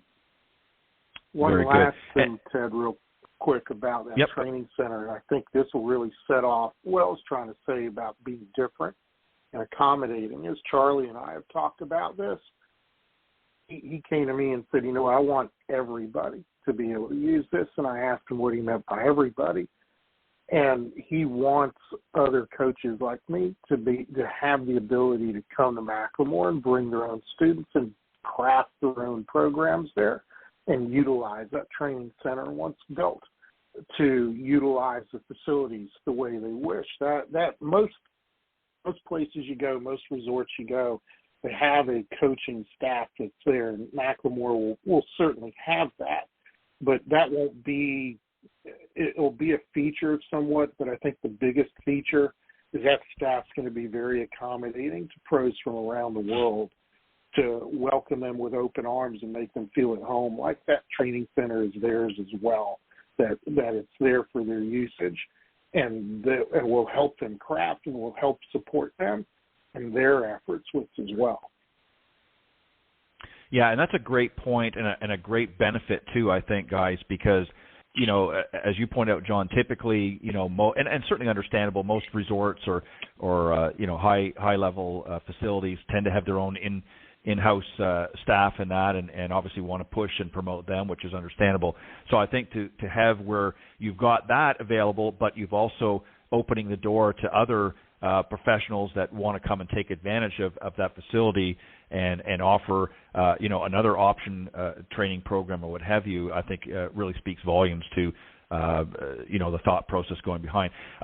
John, I think you were going to touch on share something about the Outpost as well. I know Tom had mentioned it, but I think there was something more that you wanted to say, or Tom, do you want to mention about the Outpost? Tom, go right ahead, because I've got more of a comical relief. If you got me on the Outpost, I need 30 minutes. That's the problem. Oh, wow. Okay. So all right, well, then, John. I'll reduce this. Yeah, go ahead, I'm going to try to keep this to 2 minutes. I've been involved in golf my whole life. Really, I've been, like I said, it's been my love for 30, 35 years.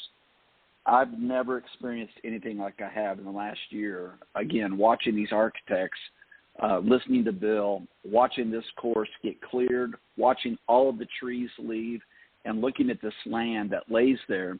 I asked Reese Jones, I said, Reese, have you ever seen a golf course? I asked Bill and Reese both this. Have you ever seen a golf course where any one spot you could look and see all 18 holes at the same place? He looked at me and he said, never. I said, we can do it multiple places. He said, I know. It's just a unique layout that it lays, just like Pebble Beach, it lays against the edge. It lays against a cliff edge. Instead of ocean, we're just a drop-off. But then it just rises up slowly as it leaves the cliff, so that as you leave the cliff edge, you're always looking back down toward that valley. And it is just unlike anything I've ever seen. And now that Bill and Reese have laid out these holes, I'm just telling you, it is going to be spectacular. The layout is spectacular. We are not sparing expense on the highest quality of turf, materials, equipment. It is going to be second to none. And I'm proud to say it, and I'm not afraid at all to underachieve here or underdeliver. It's not going to happen. We're going to overdeliver, and I just can't be more enthusiastic about what we're building there. That's fantastic. I echo that. Yeah, and John, go ahead. We've got a couple minutes left. If you want to, you said you Sure. had something to share as well. Sure. I echo Tom's comments about under-delivering. That's something that McLemore prides itself on, is the under-promise and over-deliver, and so do I. And Outpost, it's an incredible piece of property. I've been there with Charlie twice, have seen the drawings, have seen the staging, is the term I'm going to use, of what the golfer is going to experience from the time they exit the road into the property to the time they step foot on the first tee to the time they're done on the 18th. It's going to way over deliver anything that they can ever tell you that it can deliver. A real quick comedic story. Tom saw half of this, and he doesn't know the other half. Back in June, Charlie looked at me sort of quizzically. He says, "You want to go see the Outpost?" And I'm like, "Sure." And I had all my coaching clothes on and such, and he puts me in a four-wheel vehicle, and we go screaming down the road at 55 miles an hour, open air. I'm like, "Where are you taking me?" And he takes me to where they had just started clearing the property for Outpost, and we were there probably an hour. He showed me around. I took some pictures off the cliff and such, and we get back in the four-wheeler, and we pull up to the villa because he hadn't seen my wife yet. We bang on the door, and my wife was just aghast with the 3.5 inches of dust that was on us, and she wouldn't let us come in. We were patting each other crazily to get the dust off us. Fast forward in October, Gene Purplant, who's my video and image guy, Ted knows him well. I had him up there the first part of the visit, and I'd just gotten my truck detailed before going up to McLemore, and I asked Charlie, "Hey, can we go to Outpost?" He goes, "Yeah, but I don't have a vehicle." I said, "You don't have that four-wheeler so we can all get dusty?" He says, "No, someone else has got it. Someone else has a company truck, but we can take your truck." So I've got a half cab in the back that Gene squeezes into. Charlie gets in the front seat. Charlie on the way there says, "Well, we do have some gravel down on the roads now." He had, Tom, back in October, would you have about 500 square feet of gravel down at the entrance? And we drove all over this property in a non-four-wheel truck. Had a blast, took some really good pictures. And we get back to the villa, and we bang on the door again. My wife looks at me and the truck, and it's like, we're clean pretty much, but the truck's got 4 inches of dust on it. And luckily where I stayed, the owner had a blower, and I was out there blowing the truck for about an hour. And then asking everybody where the nearest car wash was. It was quite an experience, but at the same time, from an education standpoint of view and an excitement standpoint of view, it's an incredible piece of property that's gonna house, it's gonna host, it's gonna allow a golfer to experience a one-of-a-kind golf course on the East Coast, if not the country. It will. The Highlands is a top 100. The Outpost is sure to be a top 100, and it's not just from the scenery. It's from the quality that Bill Bergen and Reese Jones is putting in to the design. It's hard to see when things are roughed out, but they do a phenomenal job of hosting things and putting things where they should be as they're clearing property for you to actually envision what this is going to look like. I can't wait for it to open. And Tom, real quickly, when is the anticipated opening of the Outpost? Yeah, so the hotel will open February of 24, and then the golf course will open after that. I think realistically we're looking at early summer of 24. I think it's the best way to say it rather than put a date on it. But I'd say, early summer of 24, the outpost will be open. Okay, perfect. And as I mentioned really early on in the broadcast, because we've been talking a lot about McLemore, Tom, if somebody wants to get information about this facility and all of the great things that are being offered, what's the best way for them to go about doing that? Is their website?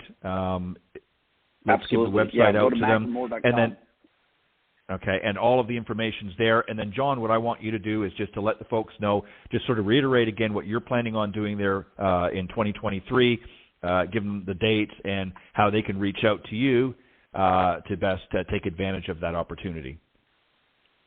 Sure. Basically, if you go to McLemoreGolfSchool.com, that is a dedicated landing page that I've created for next year's programs.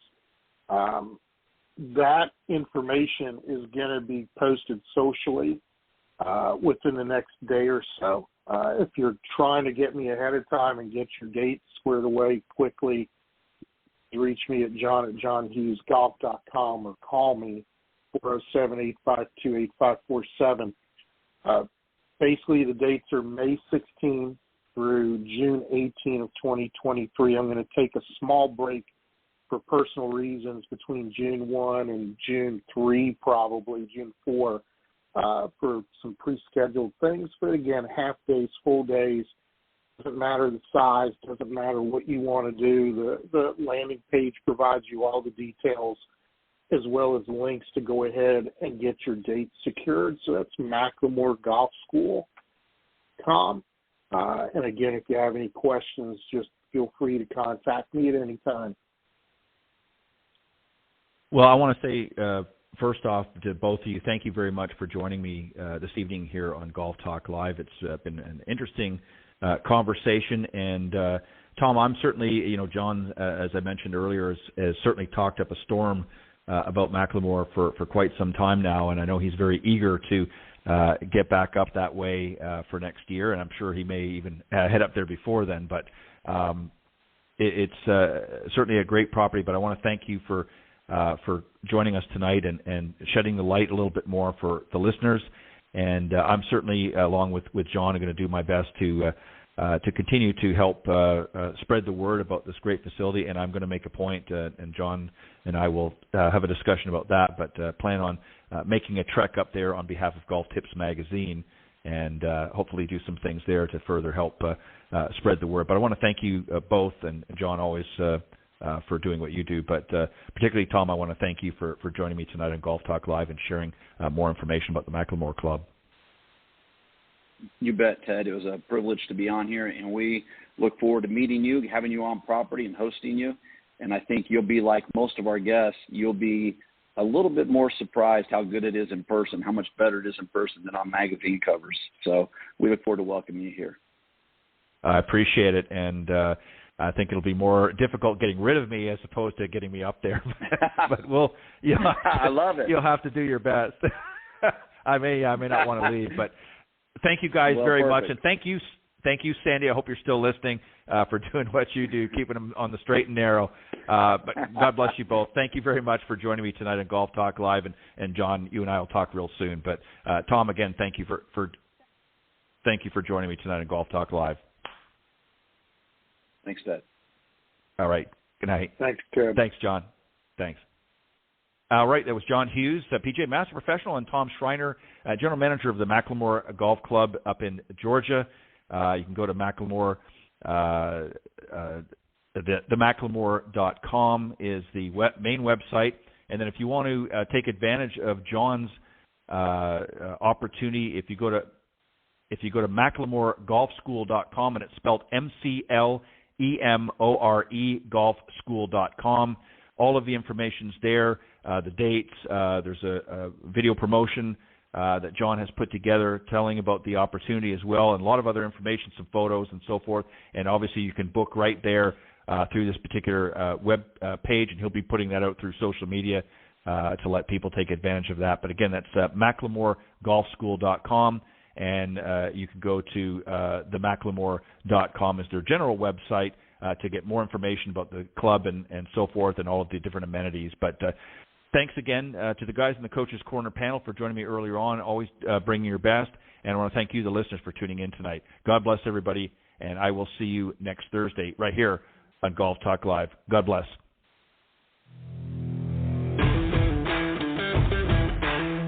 Thanks for joining us. We hope you enjoyed this week's broadcast of Golf Talk Live. We'd like to thank this week's Coaches Corner panel, and a special thank you to tonight's guest. Remember to join Ted every Thursday from 6 to 8 p.m. Central on Golf Talk Live. And be sure to follow Ted on Facebook, Twitter, and Instagram. If you're interested in being a guest on Golf Talk Live, send Ted an email at ted.golftalklive@gmail.com. This has been a production of the iGolf Sports Network.